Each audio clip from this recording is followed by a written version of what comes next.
Begal, jambret, kini ada lagi klitih. Intinya sih sama, meresahkan, mengancam jiwa. Gak pandang siapapun korbannya. Pelakunya kerap menggunakan senjata tajam. Bahkan ya, banyak pelakunya yang ternyata masih remaja. Tapi kenapa ya kok jadi banyak gini?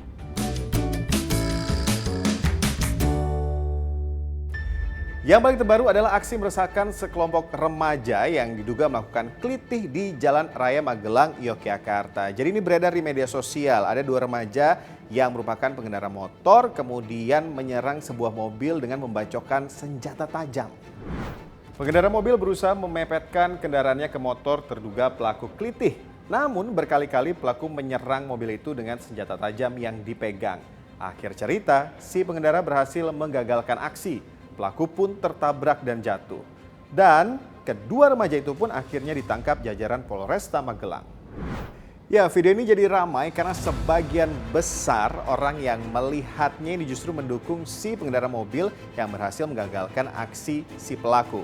Tapi tetap ya, tindakan ini sangat berbahaya. Nah, ternyata aksi klitih tadi itu bukan yang pertama kali terjadi.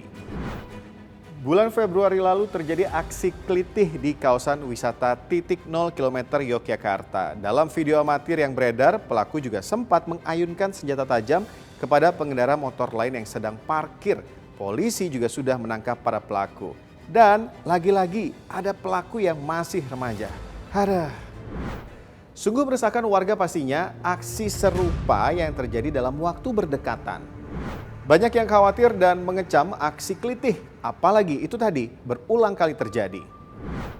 Komentar warganet tadi juga diamini oleh orang-orang yang kami tanya komentarnya juga. Ya takut banget kita jadi keluar, jadi takut, kok kayaknya kurang gimana ya Mas Yo, keamanan itu loh. Yang jelas ininya Mas, moral anak sekarang seperti itu gitu loh, moralnya itu loh Mas. Katanya yang murid itu kan masih muda, masih SMA, kasihan lah orang tuanya. Alangkah baiknya itu dari pemerintah juga dari pihak kepolisian juga sering-sering melakukan patroli aja sih, apalagi kalau menjelang dini hari ya. Apapun namanya, jambret, begal, klitih, yang pasti hal itu sudah sangat meresahkan. Apalagi yang ngelakuin remaja, targetnya pun random. Nah, kalau kita berkaca dengan video awal tadi di mana pengendara mobil bisa menggagalkan upaya klitih, apakah bela diri seperti itu bisa kita lakukan? Jadi konteks bela diri adalah kita menjauh. Yang namanya masalah apapun, yang paling benar adalah kita menjauh dari masalah tersebut.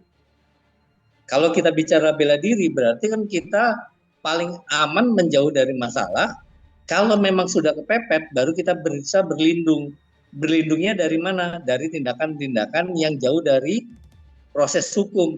Misalnya seperti ini, kita kepepet tadi Mbak bilang. Berarti kita bisa melakukan tindakan tutup kaca jendela, membunyikan klakson, atau bahkan kalau sudah kepepet banget mereka memecahkan kaca kendaraan, kita siapkan alat yang memang sudah direkomendasikan. Misalnya semprotan cabai, semprotan minyak wangi, semprotkan kepada pelaku-pelaku kejahatan. Itu yang memang jauh dari bahaya-bahaya cedera atau sampai dengan hilang nyawa. Tidak melukai tapi melumpuhkan. Itu ada tekniknya, ada caranya berbeda. Kalau misalnya di kepolisian, paling tidak dia akan mengejar sampai ke tempat tujuan. Ketika kondisinya memang sudah benar-benar aman, baru mereka melakukan tindakan pelumpuhan. Tidak melukai gitu ya. Kalau melukai itu kalau sudah sampai kepepet banget lah. Oke, bela diri dengan tidak melukai. Tapi faktanya nih ya, ada banyak kasus pembegalan di mana korbannya melakukan pembelaan diri sampai pelaku luka bahkan meninggal dunia. Sang korban justru jadi tersangka.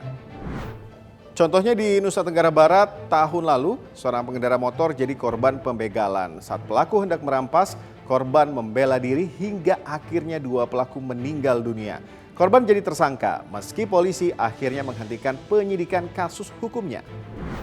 Jadi sebenarnya bagaimana ya hukumnya buat seseorang yang membela diri jika jadi korban kejahatan?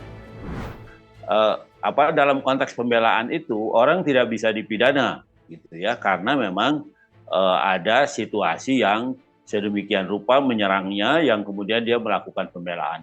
Hanya saja memang harus dibuktikan bahwa serangannya itu seimbang dengan tindakan yang dia lakukan gitu.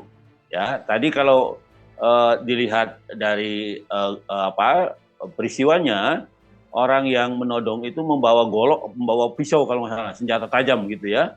Nah, artinya memang kalau tidak hati-hati, ya kalau tidak siap, serangan itu bisa cukup fatal pada pengendara mobil.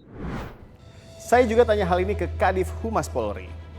Ya, setiap kejadian-kejadian seperti itu tentunya ada batasan-batasan yang harus diperhatikan oleh masyarakat juga ya. Dalam hal ini nanti dari pihak Polres maupun pihak Polda, setiap ada peristiwa kejahatan atau peristiwa pidana pasti akan ditangani dengan profesional begitu. Yang namanya bela diri nggak ada tujuan untuk melukai. Beda halnya dengan para pelaku yang punya maksud kejahatan. Yang penting juga gimana ada tindakan pencegahan baik dari penegak hukum, pemerintah setempat hingga masyarakat supaya nggak ada lagi yang namanya jambret, begal, kelitih, dan kejahatan lain apapun namanya. Gimana menurut kamu?